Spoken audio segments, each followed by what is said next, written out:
Greetings and welcome, everybody, to another edition of The Great Exodus, or The Time of the End. How near are we to it on this Wednesday, January 15th, 2020? And again, I'm joined here with Michael in Germany and Jörg in Belgium, and they have graciously waited for me today since I was out at my mother's working on her garage. And we are dealing with the chapter 5 of the second portion of the book, The Coming of the Ancient of Days. And Michael, I want to welcome you, warm welcome to Michael on the other side of the ocean here.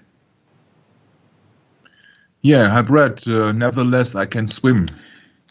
I'm glad you made it, and I'm very glad that you made it not only to the lecture but also, in good shape. So you sound very cool for a cool winter. So I'm about to take it from there. So I'm very glad that we can proceed in this, very precious little book. And so I hand it over to Jörg. Yeah, hello, brothers. We have had some 45 degrees today outside. Ooh. So this is really a winter. 45 degrees Fahrenheit, 13 degrees centigrade. Really warm outside, but I love it. Rather 45 degrees plus than 0 degrees or even minus degrees. Yeah, there you go. I'm not such a big fan of winter, but I had lots of work in the weekend and the days after, and I didn't sleep as much as I needed to. That's why I'm a little bit tired today, and I didn't have any time to get into the book and do some kind of preparation reading. And actually, I love to do this with this book. Normally, I don't care to do preparational readings or not, but this book is sometimes very difficult even for me to understand. And therefore, sometimes it is hard when I do a very first read on this to not only do the right pronunciation of all words, but also the right pronunciation because of the text. And of course, to understand the text, because James Edgar Wylie did his utter best to really bring a very, very informative book together that also shines a different light on the understanding of the book of Revelation. And the book of Revelation is just a book that we started to read in our Bible study with Tom Fress every Saturday. And we are going to do that together with the reading of the book Hora Apocalypticae from E.B. Elliott. So that's going to be a very big task that we have in front of us. And also this book, The Great Exodus, is quite of a big task. And I can only advise anybody who follows our readings here, because this book is sometimes really hard to understand, not only follow our readings, but download the book for yourself. You have links on the description box, in the description box of the videos, where you can find the book for free. Download it and read it for yourself, and don't read it once, read it twice or 3 times even if you have the time. It will be worth your time, I can assure you that. But it is a book that doesn't reveal itself for the very first time, for the very first reading, like the book of Revelation also. That is also a little bit difficult to understand. Anyway, I don't want to take anything from the time that we have planned to do our reading today, so we are going to continue today on, I think it is the 26th reading, or the 29th even, I don't know, which is it? 28th reading. Yeah. 28th reading. I think, the 28th reading. We're going to continue on page 283 in the PDF itself. That's the PDF count. The book count is 282. It is the coming of the Ancient of Days. That's what the chapter is called. And it starts here to speak about this hurricane. And with this hurricane, James Edgar Wylie is explaining to us again, in other terms, the French Revolution. The French Revolution, that's why I prepared a little picture here to put in there to show you in the meantime, that gave us the human rights, as they are called. Déclaration des droits de l'homme. So that's in French, Declaration of the Rights of Man, or human rights if you want like this. Of course, these are wonderful human rights when you see already that you have a pyramid and a sun symbol on the top and you have Roman fasces in there. So you're going to ask yourself, what are these rights worth? Well, if you ask me as a Bible-believing Christian, I tell you they are not even worth the paper that they are printed on. Yeah? Because rights given by man to man can also be taken away by man from the man he gave it to. That's the same policy as the Pope did when he gave the crown to the kings in Europe in the time, and when the kings stopped dancing at his song, he revoked the crowns and he put them out of office. He persecuted them, he killed them, and most of the times not only the kings, but even the whole people with them. He spoke anathemas over whole nations. Yeah, there are numerous examples from Dark Ages where he did that. I don't go into that, but the problem is when you have, quote unquote, listen good, you Americans, unalienable rights. Yeah, who gives you these rights? And the one who gives them can also take them. So when we have the Declaration of the Human Rights in 1789 with the French Revolution, which the author refers to as the hurricane here, remember that these rights are given by man and can be taken by man. God, on the other hand, in his Bible, he doesn't give us rights. He gives us ordinances, he gives us rules, he gives us commandments. Yeah? He gives us all the things that we should do and not things that we are free to have, yeah?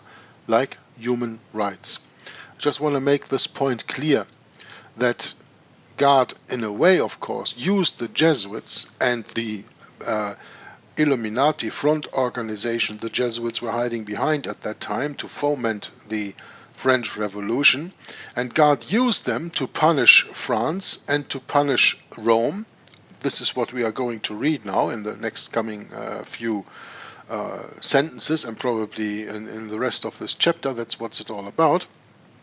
But the point is that even God uses bad people to punish bad people, to punish people who have fallen away from his ordinances. And that's what France did. France fell away from the Bible, like Italy did too, and Germany did too. I mean, all of the quote-unquote Holy Roman Empire fell away from God's law, and that is why they were punished. And this time, France was punished, and God used the Illuminati, the Jesuits, like he used in the Old Testament the Assyrians to dispose of the northern part of Israel, or he used the Babylonians to put the Jews in Babylonian captivity for 70 years. You know, he uses these heathen to punish his people. And here again, he uses the enemy to punish the people who have fallen away from his ordinances. This is a little bit of the background story, as much as I understand it, what we are talking about here in this book. This will maybe give you a little bit more a clearer picture. But just to say that this Declaration of the Human Rights, as you can see in the picture here, is not worth the paper it is printed on, because those rights aren't given to you by the Creator God, but they are given to you by a created being, man. And the created being, man, is wicked and sinful and evil from the beginning. And what he gives cannot be something good. Only what God can give you can be something good. Like the grace he gives you, like the faith he imputes in you, yeah? And all that stuff. But okay, enough of my monologue. I have two brothers here who are eager to listen to what I have to read, and then they can participate in the reading too. But I hope that you appreciate this little introduction into the explanation what this hurricane, the French Revolution, actually brought. Now the author says this hurricane, which prostrated the throne and ultimately swept away the noblesse, reserved its fiercest blast for the clergy. The Romish Church in France was immensely powerful. Having driven out Protestantism with the sword, she reigned alone and occupied the land in the length of it and in the breadth of it. A few fugitives in the deserts of the Cevennes could no longer give her uneasiness. the church received tithes from the annual value of 50 million sterling. Half the lands of France belonged to her. She gave ministers to the crown and barons to the communes. By far the most influential and formidable class in the kingdom was the priesthood. But the revolution fell upon them like an iron hammer. At the beginning of the movement, they had found it expedient to surrender their tithes. The sacrifice was great, but it availed not to save them from still more oppressive exactions. The necessities of the state grew greater every day. The hatred of the Democrats became fiercer every hour, and the National Assembly passed a decree confiscating the whole estates of the clergy, amounting, as some compute, to more than a third and, according to the reckoning of others, to a half of the whole landed property of the kingdom. This is something that we read in Allison's History of Europe. Not content with making them pensioners of the state, the assembly next required the priests to abjure allegiance to the Pope, and to take the oath to the civil constitution under pain of deprivation of their benefices and suspicion of high treason. Now, let us review the sentence a little bit. Not content with making them prisoners of the state, the assembly next required the priests to abjure allegiance to the Pope. They required the priests to abjure allegiance to the Pope and to take the oath to the civil constitution. Now, with all that we have studied in other book readings already, we know that they can take any oath they want. The oath they swore to the papacy in the first place even sets them free of the sin of treason and of perjury. So that means they can swear any oath without any consequences, without, in the eyes of the Roman Catholic Church, even to sin, because their oath to the Roman Catholic Church, their oath to their superior within the Roman Catholic Church, is always on a higher importance than any other oath. In fact, it makes any other oath a joke. So even when they were required to abjure allegiance to the Pope, they could say so, but they use mental reservation, speaking these oaths, and do whatever they want to do. You cannot trust a Roman Catholic. His first allegiance is to the Pope and to nobody else. And if you let him swear that his allegiance is not to the Pope anymore, he swears, but he uses mental reservation. Not only Jesuits do that, all Catholics do that. So that's very important that we understand that, because sometimes we think, okay, now the French Revolution was here, and look, now the people have sworn an oath, or the clergy has sworn an oath to the new government, not to pay allegiance to the Pope anymore. Now everything is good. But a few years later down the road, we come to we will be faced with the same problems again. How is that possible? Well, that's possible because their oath is not worth the air it takes breathing them to speak it out. That's the way it is. And you can believe me or you cannot believe me, I don't care. Do your own research in this regard. But that's how the Roman Catholic Church actually works. And that's why, maybe another important point to discuss one time, we know that the Jesuits have been expelled from at least 50 countries, I think 83 countries and cities during their first time of existence, before they were quote-unquote banished by Dominus ac Redemptor, the bull of the Pope Clement XIV in 1773.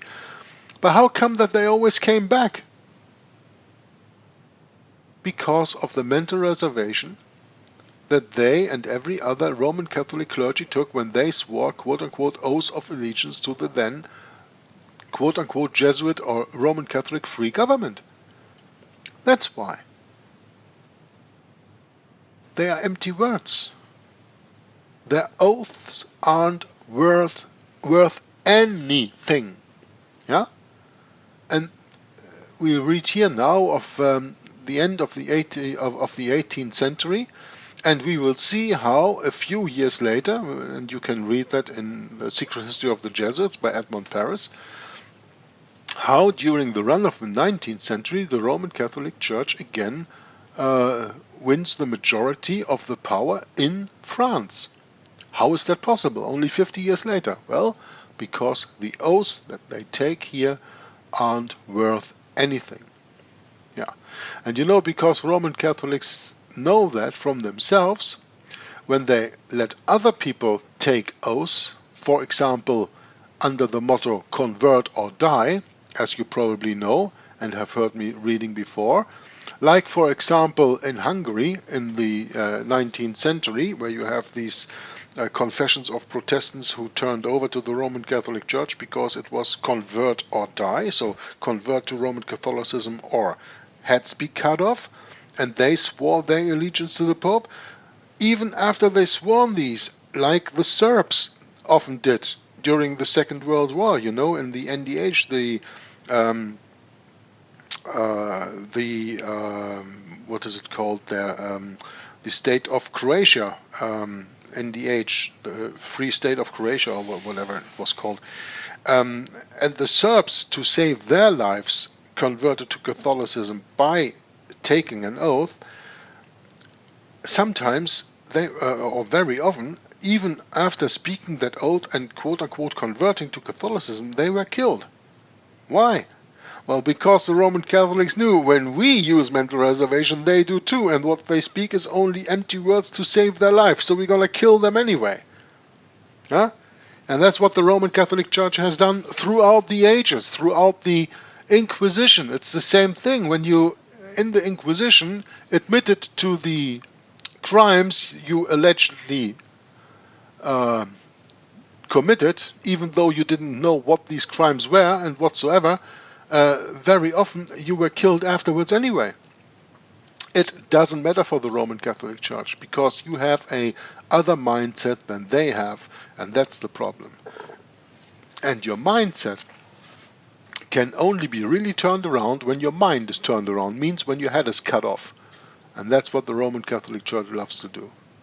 So, when we read the sentence again, not content with making them pensioners of the state, the assembly next required the priests to abjure allegiance to the Pope and to take the oath to civil constitution under pain of deprivation of their benefices and suspicion of high treason. That's right. If you don't take the oath to the civil constitution, we will take your money. Oh, don't touch the money of the Roman Catholic Church. When you touch the money of the Roman Catholic Church, she goes berserk. And you saw that in the beginning of the 16th century with Martin Luther. Because what Martin Luther did in the very first place, what was the high crime that he committed? He was teaching against indulgences. That was preaching against the money of the church. Oh, and then they get berserk. And here it's the same thing. So, the state goes against the money of the church, and then they do anything just to keep it calm, and they will do perjury, means they will take an oath and break it, because they don't care about that oath, because they are absolved from the sin of taking that oath in the first place, breaking that oath on the second place. They are already absolved by the Pope, by the hierarchy of the Roman Catholic Church, for doing that. So, they don't care. The cathedrals, I think that the money of the Roman Catholic Church always is a big cause for their success, because it enables them to manipulate many people for the cause, for the sake of corruption, and I think the Roman Catholic belief is so convenient to most people, because it combines not only not getting out of the comfort zone, but also to have wealth in your life, because the Roman Catholic Church also manifests as very wealthy and rich and with many garments and precious stones and this and that we all know from the book of Revelation, of course. But you see that that's why. Sorry to interrupt you here, Michael. Yeah. But the point is, and I think that's what you're going to say also, is that the Roman Catholic Church just turns around what Jesus preached in the Gospel of Matthew when he said, "Don't store up your treasures here on earth where rust and moths can eat them, but store up treasures in heaven." And the Roman Catholic Church, like always, turns this 180 degrees around. They are not interested in any kind of treasure in heaven. They are only interested in worldly treasures, and that's their money. As most people are, Jörg. So it's a very convenient belief system for most of the people. Mm. So everybody who's in the material world can get access very easily to the Roman Catholic Church, because he does not have to spend his money on whatsoever, not that much amount of. He can stay rich. He does not have to become poor or to alter his lifestyle. Not at all. Not at all.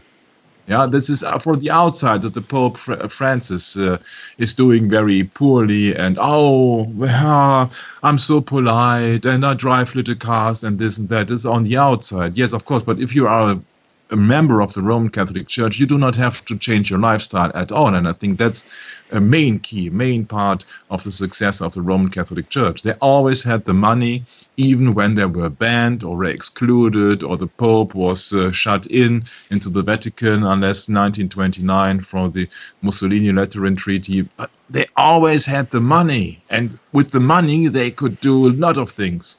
And people were glad, I can serve the church, and I'm getting some kind of benefit. I will be saved at the end of my life. Yes, and of course. nowadays, don't want to prolong that discussion. No. But listen, nowadays, the Roman Catholic Church even can change the climate with money.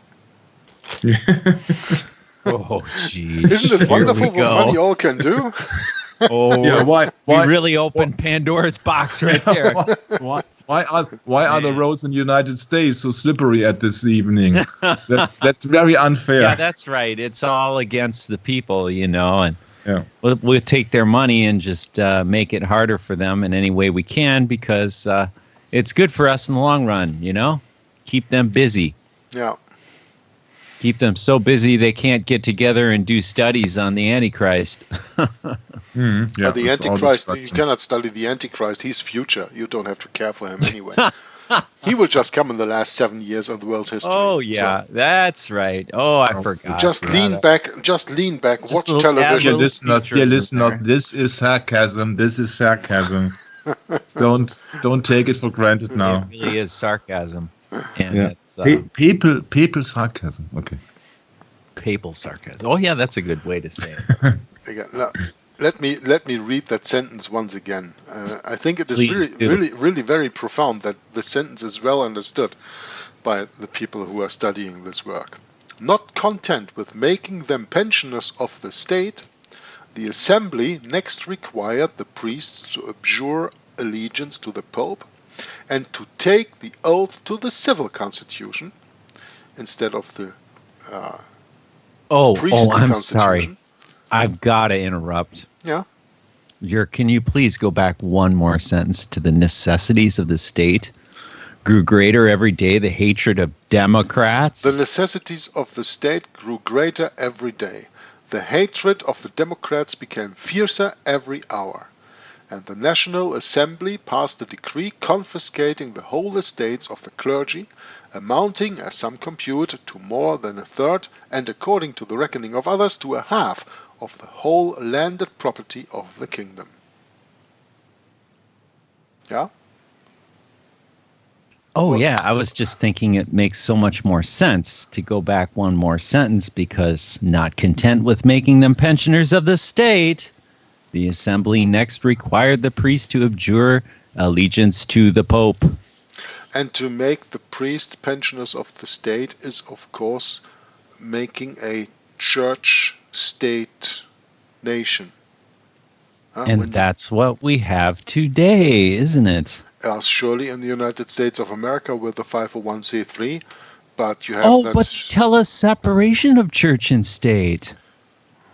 Well, Why would they do that? That's how it should be, you know. It's how it should be, but it's not how it is.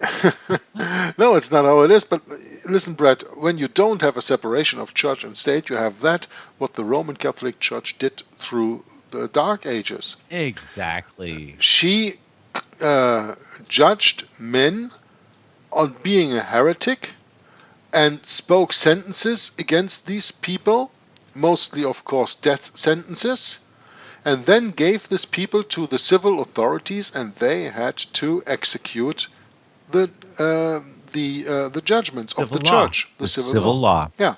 So the right. civil law was obedient to the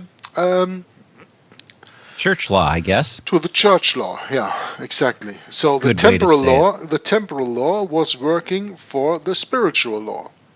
And that is what you have when you have a combination of church and state, and that is why church and state always should be separate. Yeah. If you don't have that separation, you will always have an abuse of power. And that means that the church will use her power to the utmost to press on her law, canon law, which is, let's say it like it is, satanic law. It's nothing else but satanic law. Yeah? And when church and state are together, you have no way to turn to, you as a civil person living in that country. Well, you have always Jesus Christ to turn to, but you don't turn to Jesus Christ because you don't know Jesus Christ, because you don't study your Bible, you don't read books like the Great Exodus, and you have no idea what's it all about. Yeah, that's right, because the Word of God has become completely neglected, and it means nothing to people because it's been corrupted. And because the Roman Catholic Church so wonderfully presents itself as quote-unquote Christendom to this world, so nobody wants to have to do anything with Jesus Christ. If Jesus Christ is resembled in this world or presented in this world through the Roman Catholic Church, nobody wants to know Jesus Christ. I mean, that's why I didn't want to have to do anything with religion, with God, because I understood that the Roman Catholic Church was quote-unquote Christianity, which I know now it is not, but most people don't know that. They equate Christianity with Roman Catholicism. And then they see how wicked Roman Catholicism is, and they say, well, Christianity is wicked. So who do they turn to? Maitreya, Gandhi, Guru this, and so on, you know? Because they are so disappointed with Christianity, because they don't even know Christianity. And that's one of the very strong points of the Roman Catholic Church. Delude the people from the knowledge who Christ is. That's what they always done. That's what they always do. I got out of the Roman Catholic Church at the age of 24, 25 for financial reasons, and also for the reason that I could not I could not imagine why couldn't they fight the poverty in the African states and so many children dying, this and that. At the age of 24, 25, I didn't have that access to that knowledge, of course, we have today, also without any internet and so. But you see, my explanation there was just okay, it's everything okay with God and Jesus Christ. The problem is the ground crew. Yeah. So the people which should serve God but don't serve God because they take everything. They're doing quite the opposite. In Matthew 22:21, it said, "Render therefore unto Caesar the things which are Caesar's, and unto God the things that are God's." But you see that the Roman Catholic Church is so wealthy. Yeah, they could if they want to, but they don't want to change anything in this world. Yeah, they could have changed the poverty. They could have changed so many things. But what they are doing is that just about their Christmas, their Roman Catholic Saturnalia, they go around and collect money. Yeah, it's as in the old days. So nothing really has changed, and that's my 2 cents on it. Yeah, about the point of getting out of the church, I did that in German too. You know, when I signed my contract of apprenticeship, After my first month, I got my salary. And when I got my salary, I got a paper where my salary was put in gross numbers and net numbers, and tax was deducted, and there was income tax, and there was church tax. And I asked my father, I said, "What is that? Tax for the church? I am no church." He said, "Well, you can opt out there, and then you save that money." Well, the very next day, I opted out. I said, "I'm not going to give them any money." There was so they automatically enroll everyone. Is yeah, that that how was it works? no, because I was baptized. I did my confirmation when I was 14 years old in the Protestant church, but of course, in that I was in that church realm. So I think everybody is supposed to be in the church anyway until you opt out. Like you're all dead zombies until you go there and say, "Hey, here I am and I live," and then they have to handle you in a different way. But then we go into a complete other subject now about the persons But and the living man and all that. And just one quick sentence. You know that I'm taking a dog out for a walk sometimes, and the owner of the dog is looking for another job. And she's looking for another job in the in the health care facility. So, for example, in the hospital. So my best friend is working in the hospital, but the problem is it's a Roman Catholic hospital. Like most of them are, yeah. Yeah, but the problem is that now she's not Roman Catholic. But I've asked him, and he said, "Well, okay, that's under the conditions. The only condition is you must be in the church." I said, "What's that?" Yeah, he said, "Okay, as the Roman Catholic Church is owning and running the hospital, yeah, it's mandatory that it's someone who is working there must be a Roman Catholic or evangelic." I said, "Oh, that's interesting." So you see you see that maybe since 1999 they all allow so-called Protestants. Yeah, the ecumenical evangeli-bellies, as Tom would Yes, call them. correct. Yeah, correct. Yeah. Okay, that's my contribution for now. Okay, we are not doing much reading, but I love this discussion that we are having here. But let's make sure again that I'm going to read that sentence. I just can't get enough of this. It says, "not content with making them pensioners of the state," meaning combining church and state, "the assembly next required the priests to abjure allegiance to the Pope and to take the oath to the civil constitution under pain of deprivation of their benefices and suspicion of high treason." The cathedrals and chapters were suppressed. All the monastic houses in the kingdom, to the number of 4,000, were abolished. The number of bishops was reduced, and an end put to their feudal prerogatives. These proceedings were crowned by the decree of 1793, which abolished the Church and proscribed Christianity itself. For 3 years and a half, France worshipped no God. 3.5 years. For 3.5 years had all open profession of the truth been suppressed in papal Europe at a former period, and the dead bodies of the witnesses had lain on the street of the great city. For 3 years and a half, atheism reigned in France, and atheism gives you these human rights, yeah? Understand this correctly. This Déclaration des droits de l'homme is from the New Age movement, yeah? That is from that movement that we read about here, yeah?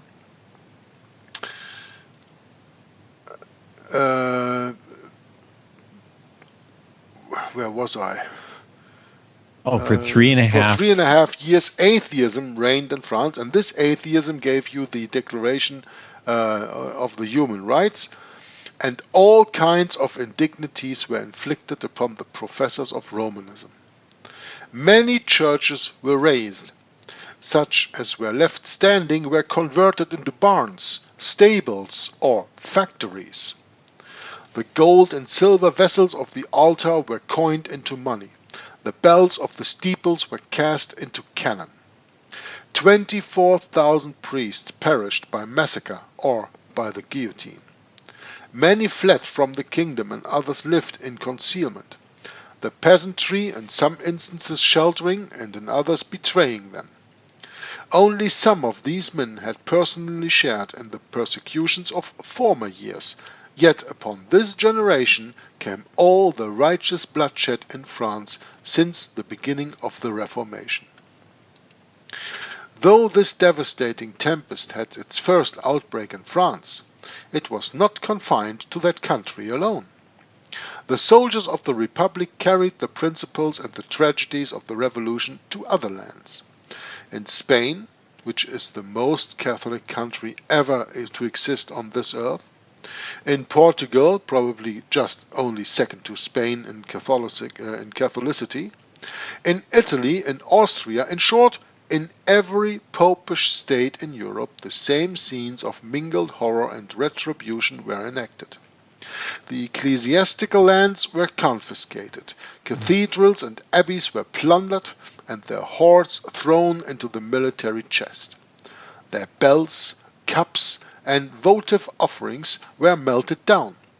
The churches were turned into stables, and convents and refectories into barracks. The images and pictures were defaced and broken. The rites of the Popish Church were turned into mockery. The Inquisition was raised. The monastic orders were suppressed, and the ecclesiastics were maltreated, banished, or massacred on the same instruments of torture on which the confessors of Jesus had been stretched. Means they used their own weapons against them. From these humiliations and calamities the Pope himself had no exemption. He was seized in his palace, carried prisoner, and died in exile.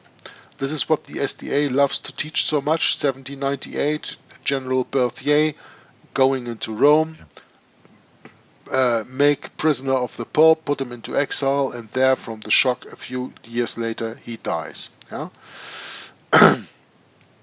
So, thus raged the hurricane, speaking still of the French Revolution. Terror marched before it. Behind it was the blackness of desolation. Thrones prostrated, altars broken, hearts desolated, manhood slaughtered, noble cities given to the flames. Virtue trampled down like the mire in the streets. The earth bearing on her bosom gory heaps instead of golden harvests. The vine drinking blood instead of the crystal rivulet that was wont to water it. The hearts of the mighty melting, their knees smiting on against another, and the whole power, glory, and pride of the papal earth spoiled and laid waste. This day of wrath covered all Europe. As a destruction from the Lord of hosts, so did it come upon the papal nations. And that is a confirmation of my leading sense in the beginning of the reading. Yes, you remember that I said that God even uses the Jesuits, the Illuminati, the enemies, to take his revenge on the people. As a destruction from the Lord of hosts, so did it come upon the papal nations. The revolution rose out of the past. It was no momentary ripple. This mountainous wave, breaking on the shore of the 18th century, had begun to gather as early as the 5th century. The extravagancy of the 14th and 15th Louis, meaning these French kings, where Louis XIV is the quote-unquote son king, as you remember probably, and the enormous deficit thereby created was the cause, say some, that generated the revolution. It were just as wise to affirm that the great Atlantic may be convulsed into storm by the casting of a pebble into its waves. Society was revolutionized, not because it had been burdened, but because it had been corrupted. This is a very interesting sentence. Society was revolutionized not because it had been burdened, but because it had been corrupted. Aren't we living in the same kind of day today? Yeah? That everyone is waiting for a revolution to throw these people from their leading places in all kinds of corrupt governments that we are leaving. We are burdened with them because we are all being corrupted. We are all being corrupted by the Roman Catholic Church. We are all being corrupted by the Antichrist. Yeah? I think that is a little bit quite similar to the times that we live in today. What did you want to say, Michael? Yeah, that's what I mentioned before, the corruption. Huh? Mm-hmm. Yeah. See, that for the love of money is the root of all evil, and that also goes for every state or church or every organization. If it becomes too big, it becomes corrupt. Yeah, there's this saying, power corrupts, and absolute power corrupts absolutely. Yeah? Absolutely. Yeah, that's right. Now, this was no financial crisis. It was an outburst of hellish passions. Whence came these passions, and what engendered them? The whole history of the revolution may be written in a single sentence. The Church was the foster mother of the atheism of the 18th century, and that atheism produced the revolution of 1792. By a natural law, as inevitable as it is wholesome, the noxious vapors that corrupt the air bring in the tempest that purifies it. By a moral law, equally inevitable and salutary, superstition engenders scepticism, and scepticism brings in the social tornado that sweeps away the superstition. The physical tempest comes from God. From God, too, comes the moral hurricane. In the chariot of the whirlwind, he descends to purify the earth and save it from the universal death which error, if left to grow and spread unchecked, would inevitably inflict. The first pioneers, then, of this terrible revolution were the priests of Rome, who revolted the intellect by their dogmas and outraged the conscience by their scandalous lives. No sooner have we believed in Christ, said Duclos, no sooner have we believed in Christ than we are asked to believe in the baptism of bells. Next came Voltaire and Rousseau, and both, by the way, Jesuits. The priests had taught for Christianity mere fable, and now Voltaire and Rousseau taught that Christianity was nothing more than fable. In proof, they pointed to what passed as Christianity in Catholic Europe. Now, then I have to say, reading this sentence again, we need a Rousseau and we need a Voltaire today to point out to all the world that Christianity is being hiding after the mask of Catholic Europe, of Catholicism. In proof, they pointed to what passed as Christianity in Catholic Europe. That means they took the mask of the Roman Catholic Church and said, this is not Christianity. And they did it with other means and other purposes than the Reformation did, but they did it. They exposed the Roman Catholic Church for not being Christianity, and this is someone who we really could count on, or would need to count on these days. Yeah? We need again people, as I read to you in the book All Roads Lead to Rome from Michael the Semnian, who stand on the rooftops and shouted from the rooftops that the papacy is the Antichrist and that Roman Catholicism is in no way, shape or form Christianity.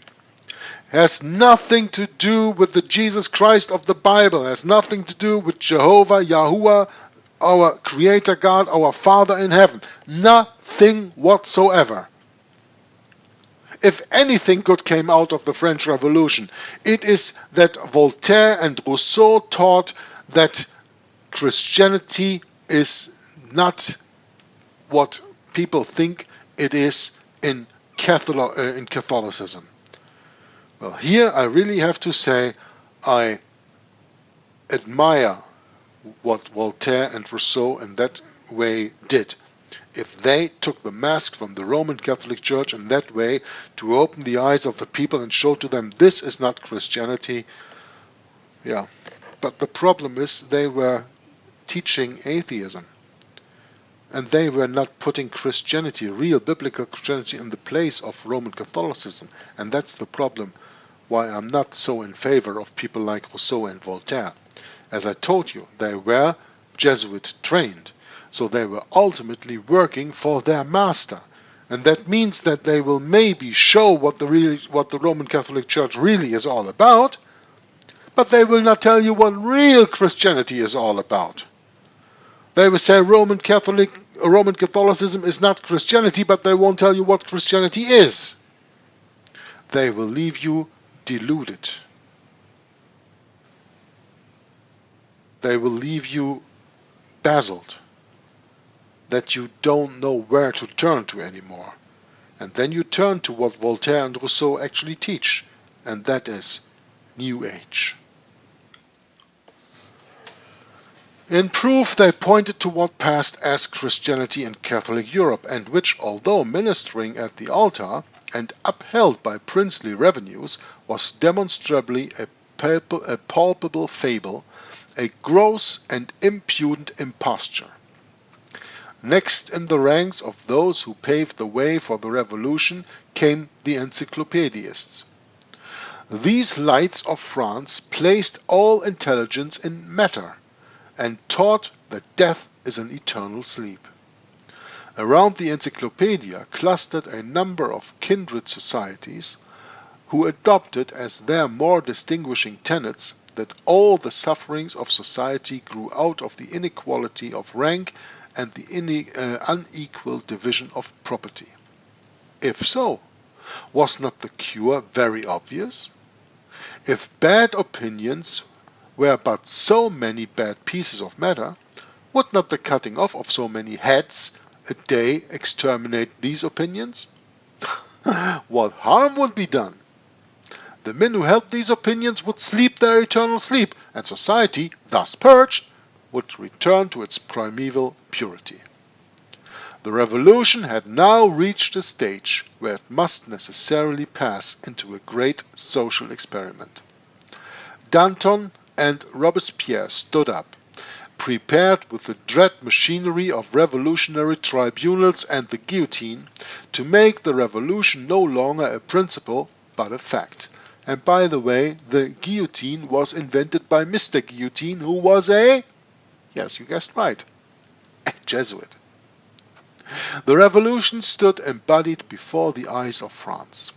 The beautiful theory of Rousseau was now translated into the guillotine of Robespierre.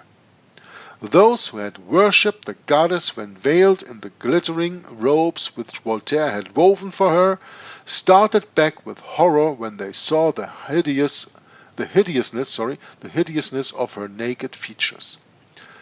"Liberty," said one, "Liberty slept on a mattress of corpses." She demanded all France as a hecatomb. She demanded all France as a hecatomb. France had to learn that, as in physics, so in morals, the stream cannot rise higher than the fountain. Means the water cannot go above its source. Commencing with theory that annihilates all virtue, France hoped to rise to happiness. Alas! She precipitated herself into an abyss of misery.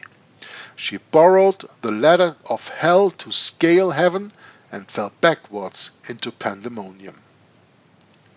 The sayings of some of the actors in these scenes had a prophetic truth, of which those who uttered them were altogether unconscious. One instance of this we have already adduced in the Bishop of Toulouse, who foretold that the last blows which the Bourbon should ever inflict on heresy were drawing nigh, little dreaming that even then the scaffold was preparing for the King of France. Still more striking was the text of the sermon preached by the Abbé Fauchet in Notre Dame on occasion of blessing the colors of the National Guard. The Abbé selected that sublime passage of Isaiah in which the prophet predicts the bringing as an offering to God of his long persecuted people in the latter day. Quote, In that time shall the present be brought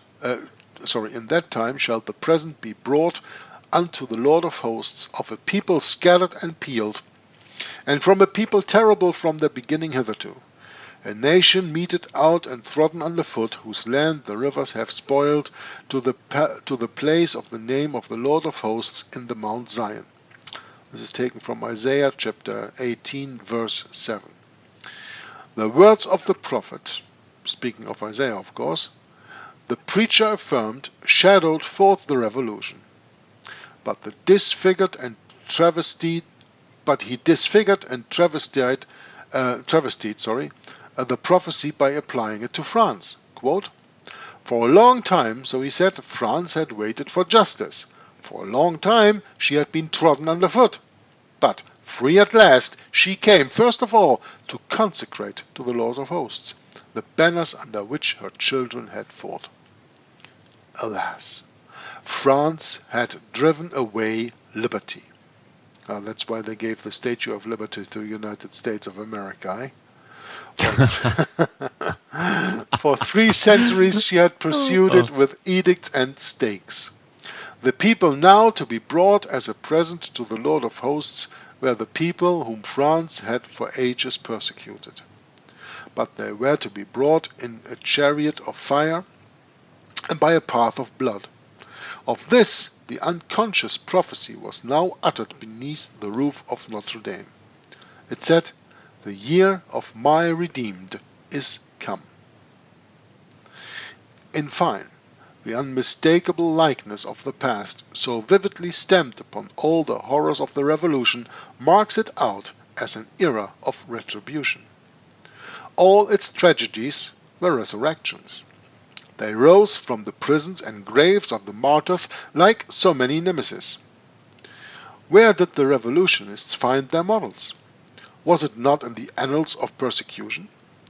They searched the massacre of St. Bartholomew that they might reenact it, in all its horrors, upon the sons of the men who had first contrived it. The drums beat upon the scaffold, the wholesale drownings, the edicts of proscription were all faithful copies of those which had been framed for the extermination of the Huguenots. While we profoundly commiserate the unhappy men on whom these sufferings fell, it becomes us, nevertheless, to mark the justice of God and the fulfillment of His word. Quote, Reward her even as she rewarded you, and double unto her, double according to her works. In the cup which she hath filled, fill to her double. Unquote. The very spot where the revolution committed its atrocities was fitted, in instances not a few, to recall the remembrance of past sins. On the Place de Grève was the first martyr of the Reformation burned. Place de Grève, that is a place of grievance, I think it is. On the Place de Grève did the first victim of the revolution perish. The closing scenes of persecution were brought on by the revocation of the Edict of Nantes, and in the neighborhood of Nantes were enacted some of the most frightful butcheries of the revolution. Payback, eh? The Noyades of Nantes have a melancholy celebrity. We give as an example a short extract from Allison. Quote, No less than 18,000 perished in these ways, or by the guillotine in Nantes alone, during the administration of Carrier, and the mariners, when they heaved their anchors, frequently brought up boats charged with corpses. Birds of prey flocked to the shores and fed on human flesh, while the very fish became so poisonous as to induce an order of the municipality of Nantes prohibiting them to be taken by the fishermen. From Saumur to Nantes, a distance of 60 miles, the Loire was for several weeks red with human blood. The incendent stream far at sea divided the blue waves of the deep. The multitude of corpses it bore to the ocean was so prodigious that the adjacent coast was strewed with them, and a violent west wind in high tide having brought part of them back to Nantes, followed by a train of sharks and marine animals of prey, attracted by so prodigious an accumulation of human bodies, they were thrown ashore in vast numbers. 15,000 persons perished there under the hands of the executioner, or of diseases in prison, in 1 month. The total victims of the Reign of Terror at that place exceeded 30,000 altogether. Yeah, this is quite a lot that we are reading about the French Revolution so far. And I don't know how many pages do we still have until the end of this chapter. We got 6 more pages. Well, then we can try maybe to finish this today. And we can start next time afresh with a new chapter. Had this tempest assailed France from without, she could have opposed a barrier to it. But what could human power avail against the vengeance that descended upon her from the skies? Though the bars of her gates had been of adamant, could they have kept out the judgments of God? Though her bulwarks had climbed to heaven, and her towers had mounted to the sky, could they have repelled the bolts of the Omnipotent? Though her armies had been multiplied as the sand of the sea, could they have withstood the chariots of the Most High? There was no earthly foe which the France of that age would not have dared to meet. But he who now summoned her to a reckoning was the God of the Huguenots. He looked forth in this morning watch upon France through the pillar of fire and of the cloud, and troubled her. He also bowed the heavens and came down, and there was darkness under his feet. He rode upon a cherub and did fly, and he soared on the wings of the wind. He made darkness his covert round about him, his pavilion volumes of waters, thick clouds of the skies. At the brightness before him thick clouds dissolved into hailstones and flashes of fire, and Jehovah thundered in the heavens, and the Most High sent forth his voice, even hailstones and flashes of fire. He also sent forth his arrows and scattered them, showers of lightnings and confounded them. Then the channels of the waters disappeared, then the foundations of the world were discovered. At thy rebuke, O Jehovah. And this is taken from a new translation of the book of Psalms by Benjamin Weiss. So again, we have this other quote-unquote Bible that James Atkin Wylie here turns to, which I still find a shame, because I much more appreciate when the writings are coming from the King James Bible. And I know that my two brothers with me agree, and I hope that you behind in front of the screen also agree on that we should always turn to an uncorrupted Bible as the King James Version, the true and undefiled Word of God as it is preserved still today in 2020 for us. Now in their march through the great desert, 4,000 years ago, the Israelitish tribes hauled beneath the granite precipice of Horeb. Precipices of Horeb. Their prophet precipice, leader, actually, precipice. Precipice, yeah. I knew I just didn't have the right pronunciation there. Yeah, I know the close, word, but when you read it, then sometimes it looks different, and you want to pronounce it a different way. Yes, it Precipice. does. Yeah. In their march through the great desert 4,000 years ago, the Israelitish tribes hauled beneath the granite precipice of Horeb. Their prophet leader, speaking of Moses, climbs the hill, and in that cave's mouth, high in air, he stands with face bowed down to the earth. A cloud descends on the mountain, an awful presence passes by, and the voice proclaims these four great truths. Cardinal attributes, all of them, in the character of the Supreme. Long-suffering, visiting the iniquity of the fathers upon the children, keeping mercy to thousands, that will by no means clear the guilty. This is again a rape. I don't have any other word. A rape of the 1611 King James Bible. Yeah, God is long-suffering, but he will visit the iniquities of the fathers until the third and the fourth generation of them that hate me, and will show mercy to the thousands that love him and keep his commandments. Yeah, that's the way it should read. That is taken from the fourth, from the second commandment about images and idols. Okay. Exodus 20, right? Yeah. Exodus 20, yeah. The second commandment is that. Yeah.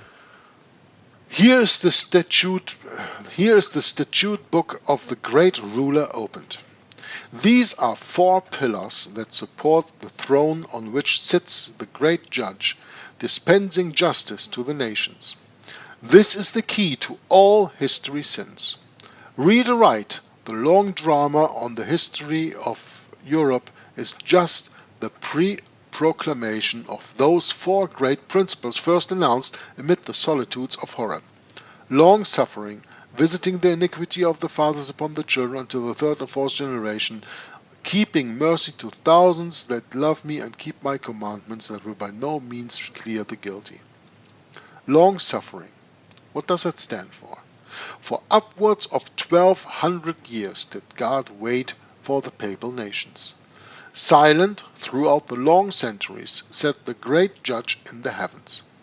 Power waxed fat, climbed up to the thrones, and revelled in oppression. Truth was overborne and trampled down, and had to flee to the dens and caves of the earth.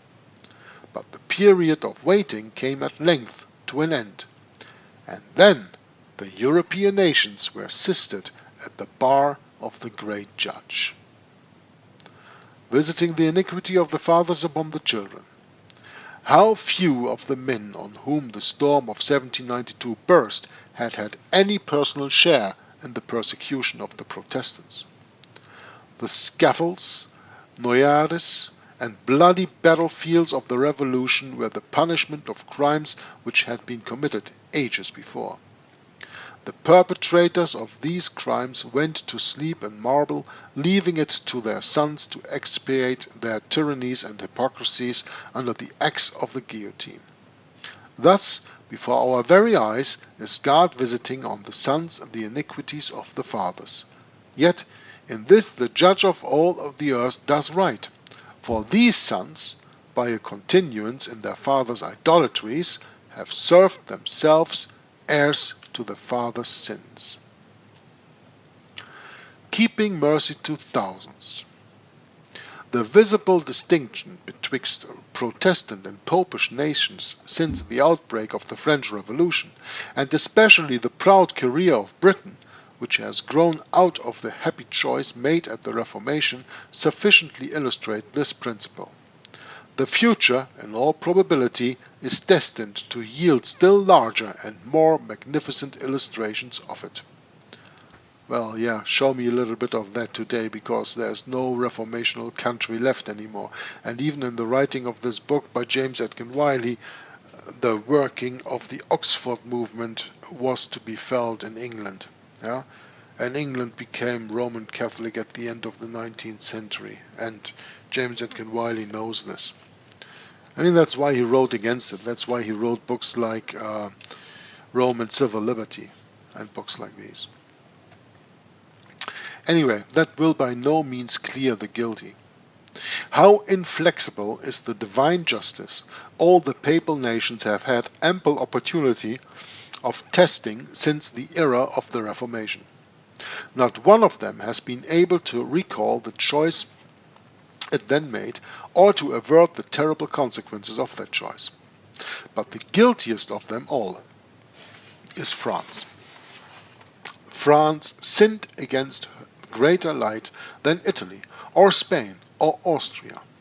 She was at the very gates of Protestantism. She may be said to have entered in when the apostasy of Henry IV turned her back and placed her irrevocably on the side of Rome. She has sealed her apostasy by persecutions more cruel and bloody than those of any other papal power. Now let's just go into this little footnote here about Henry IV, I think it is. Clement VII, so that's Antichrist Clement VII, lost England, observed Serafino one day, by excommunicating Henry VIII. Clement VIII saved France by absolving Henry IV. Yeah? If I remember correctly, Henry IV was the one who gave France the Edict of Nantes in 1595, I think it was, if I'm not mistaken, somewhere about that time. The pontiff himself fully comprehended the gravity of the crisis. "My brethren," said Antichrist Clement VIII to the consistory assembled in the Quirinal on August 2nd, 1595. How right I am sometimes with the years. Didn't read that. To deliberate on the petition of Henry IV, praying to be received into communion with the Church of Rome. "My brethren, your verdict will decide the fate of the realm of France rather than the private case of the king who has submitted to the Church." Unquote. Henry IV and Marie de Medici. Yeah, he was married to a Medici woman. But still, he was the one who put out the Edict of Nantes, if I'm not mistaken. Yeah.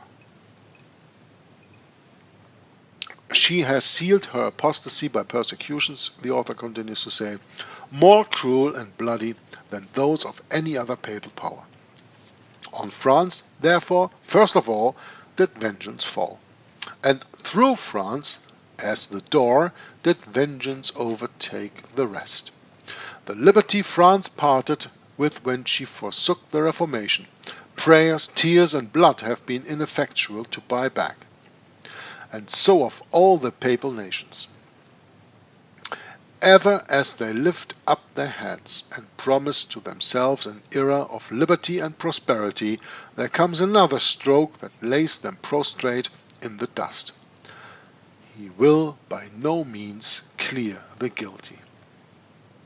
Of this truth, and with special reference to this epoch, what a striking scenic representation has our Lord given in the 25th chapter of Matthew.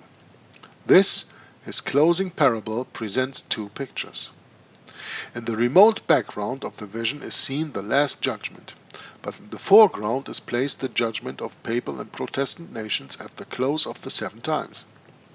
The parable follows that of the 10 virgins, in which our Lord foreshows his sudden coming at midnight, when, as we have already shown, the darkness of a semi-infidelity covered the whole of Christendom. Faith was not on the earth, and the Protestant, equally with the Popish churches, were sleeping a deep sleep. That is a prediction of today in 2020, right? The Protestant, equally with the Popish churches, were sleeping a deep sleep. Oh yeah, that's 2020 to me. The 5 Protestant churches, Scotland, England, Geneva, Prussia, Holland, arose and trimmed their lamps in the way of reforms within and evangelistic enterprises without. The 5 Popish churches, France, Spain, Portugal, Italy, Austria, found that they could not trim theirs, for with them the truth was totally lost. The former, accordingly, enter with the bridegroom into the marriage, the latter are shut out in outer darkness. At this point, the form of the vision changes, and the scene becomes judicial and solemn. When the Son of Man shall come in his glory, and all the holy angels with him, then shall he sit upon the throne of his glory. Now let us mark that it is the coming of the Son of Man, of which Christ here speaks, with evident reference to Daniel's prophecy. It is nations he summons to his tribunal. It is nations he separates and places on the right and on the left, and that separation turns on the treatment these nations had respectively given to the Reformation. They who had welcomed it when it came as a stranger to their shores, who had given asylum and bread to its poor persecuted followers, and had not been ashamed to own it in prison, passed to the right. They who had thrown it into prison are ranged to the left. We hear France begin to say, Lord, when we saw thee an hungered, and athirst, or a stranger, or naked, or sick, or in prison, and did not minister unto thee?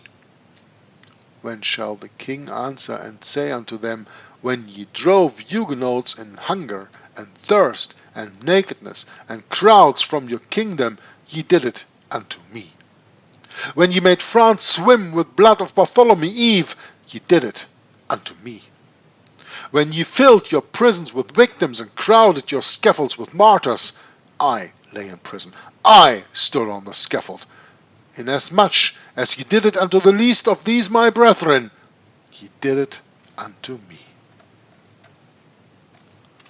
Now, that is a very profound ending of this reading, I think. And I will very much love to hear my two brethren giving some last comments on what I just read, so that next time we can start afresh with a new chapter. I know the reading has been a little bit more about an hour, but it was very interesting what we discussed in the beginning, and it was even more interesting what you read at the end. And as I said, it is not an easy book. It is maybe interesting for you to study it a little bit more and to read it for yourself another time, even without me reading it. Read it for yourselves and embrace the words that James Atkin Wylie writes here in the midst of the 19th century to give you a wonderful explanation of the 10 virgins, which we just stopped with. That's the conclusion that I want to stop with today. Read it for yourself, and of course read your Bible. And now I will turn to my two brethren for closing comments. Yeah, you see, it's very tough sometimes if you realize that all of the prominent people who are being taught in the school actually are connected to the Jesuit order. It's so twisted that everything we seem to be as usually as normal actually are the people who are being held as some kind of actors in a big role play. And after all, God's in control. I know that, but you see that the problem is that 98% or whatsoever of the people don't know that. And people think that the players which are visible are the actual powers in charge, and they aren't. And so if you speak about the French Revolution or the history which followed after that, with all the papal, where all the papacy seemed to have lost power, and so it was all a plan, long planned before, and it's so hard, because you see that's the same as Kennedy or whoever talk, that this deception, this real conspiracy is so big that people do not believe you if you point it out. I got always the problem that people think I'm nuts. They don't have any kind of contribution to the discussion, but they simply think that I am nuts because I'm speaking about things they haven't been heard in their life. And so, how to spread the word? Then to make these readings, because you see that these books are hardly available, and you can only spread the word by having a lecture for the people who would never come across these books, by having access, of course, to BitChute or archive.org. But if we or Bret or whoever wouldn't have come across that book, we wouldn't have not read the book, and we could not point out the facts which are been stated in the book. And so I'm very glad for everyone who comes across books, for example, from archive.org, because it's such a treasure at the moment, I think, at this small moment of time. small time window. It's such a pressure if you look upon at archive.org what kind of stuff is there, and nobody seems to care. And I hope it will be a long time open so that we can look upon other books to have simply a cross-reference to measure it, because also this book of the Great Exodus is written by a man and not inspired from the Holy Word of God. And so I think we have to measure everything and have to make cross-references to other things. But you see, so much information here, so much information in 1 hour, that a high part of France belonging to the papacy, and the papacy is so filthy rich. It's always contradiction against the Bible. It's everywhere the opposite. It's the other way around. And so if you take care that people do not get the Bible, do not get the meaning of the Bible, and have no access to the Bible, they can play their role perfectly. But in that case, that people read the Bible and have a Bible and can then compare it, then they are very much on the downside. But you see, I think it will lead to that the people who wanted to know the truth have to read the Bible. We are reading here men's books, which can be some kind of twisted or some kind of sometimes not right. And it's also the same thing here with the Great Exodus, where we discovered he's not quoting from the King James Bible. It's a scheme, which I know also from the Code for Babylon, because P.D. Stewart also did not use the King James Bible 1611. And so I think in the end, it all comes down to the quote of Jörg, where he tells the people to read the Bible, because then you got the foundation of all. And all these little books, which we or you or whoever has discovered, are very precious little things. But in the end, it comes down to the nitty-gritty at all, and this is the King James Bible 1611. And therefore, I hand it over to our host, Bret. Thanks, Michael. Thank you, Jörg. Yes, an incredible session today on the closing of this chapter. And yes, I found it rather profound when we read that page here. I think it's page 296 that talks about the semi-infidelity covered the whole of Christendom, faithless not found on the earth. And the Protestant, equally with the Popish churches, were sleeping a deep sleep, and certainly that is going on today. It continues. This little chapter here at the end, actually it's a rather big chapter, is something to think about. I think that it's a little bit too much to comment on right now, but certainly is getting late in the session. I think we're going to close it up, and we're looking forward to the next part of the book we're coming to, and that's page 297, chapter 6, the opening of the temple to the nations. Gee, this book just seems to get more and more interesting as time goes on. So hope to see you, all of you, next time. Please feel free to leave comments, and hope everything is going well. Catch up with you then. Bye-bye.